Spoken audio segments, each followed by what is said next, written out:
এই যে সূর্যোদয়ের পথে এই ক্লাবটার পাশ দিয়ে হচ্ছে আমাদেরকে ওই রাস্তাটায় যেতে হবে। যে দেবনগর থেকে একদম কাছে এই জায়গাটা, রথখোলা বলে এই জায়গাটাকে। এই যে যারা চেনেন না তাদের জন্য বলছি, এই যে প্রাইমারি স্কুলটাকে মনে রাখবেন, এই প্রাইমারি স্কুলের পাশ দিয়েই কিন্তু যেতে হবে। এই রাস্তাটা ধরে সোজা যেতে হবে, গেলে পরে একটা মন্দির পড়বে, মন্দিরের পাশ দিয়ে যেতে হবে। পাশ দিয়ে গিয়ে ওই কত 500 মিটারের মতো হবে, সেই দিক দিয়ে গেলে পরেই কিন্তু আমরা এই ফরেস্টটা পেয়ে যাবো। ও দাদা, ফরেস্টটা কোন দিকে? ওইটা ও ফরেস্ট না? ও ও যে আচ্ছা দেখছিস, আচ্ছা। এটা এটা ও আমরা ভুল দিকে চলে গেছিলাম। তো ভুল দিক থেকে এখন আমরা ব্যাক করে আমার ইচ্ছাতে যাচ্ছি। এই যে ফরেস্টটা, এই যে আপনার হাত দেখাচ্ছি এদিকে, ওই দিকে কিন্তু আমরা ফরেস্টটাকে পার করে সোজা চলে গেছিলাম, এখন ঘুরে আসলাম। এই যে এইখান দিয়ে এসে ঢুকতে হতো, কিন্তু আমরা এটাকে পার করে চলে গেছি। এই যে এখান দিয়ে আসছি, এই যে ফরেস্টটা, ফরেস্টের মধ্যে আমরা ঢুকে গেছি। সত্যি জায়গাটা খুব সুন্দর, আর এত সুন্দর ঠান্ডা, সেই লাগছে জায়গাটা।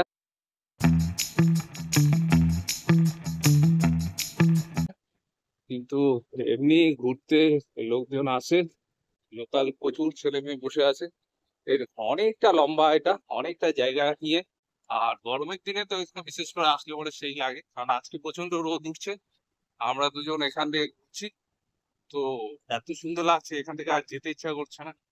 তো এখানে আমরা এখন 1-1.5 ঘন্টা বসে থাকবো এখানে আরাম করে, তারপরে হচ্ছে চলে যাবো। এই শেষ মাথায় চলে আসলাম, এই যে ফরেস্টটা হচ্ছে এখানে শেষ। সেই যে এদিক দিয়েও একটা রাস্তা আছে। এই যে এটা হচ্ছে কুমুদিনী গার্লস হাই স্কুলের পিছন দিকটা, ওই যে দেখা যাচ্ছে ওখান থেকে এইদিকে। এই দেখুন ফরেস্টটা খুব সুন্দর। এই যে দীপঙ্কর গাড়ি ঘোড়া, কিন্তু খুব সুন্দর হাওয়া আছে, হাওয়াটা এত সুন্দর মানে বলে বোঝাতে পারবো না। তো আমরা ব্যাক করলাম, ব্যাক করে এখন এখানে কিছু বসবো। ওই যে আবার অনেকেই আসছে, আর বিশেষ করে যেদিন রোদ থাকে প্রচন্ড, সেদিন খুব ভিড় হয়।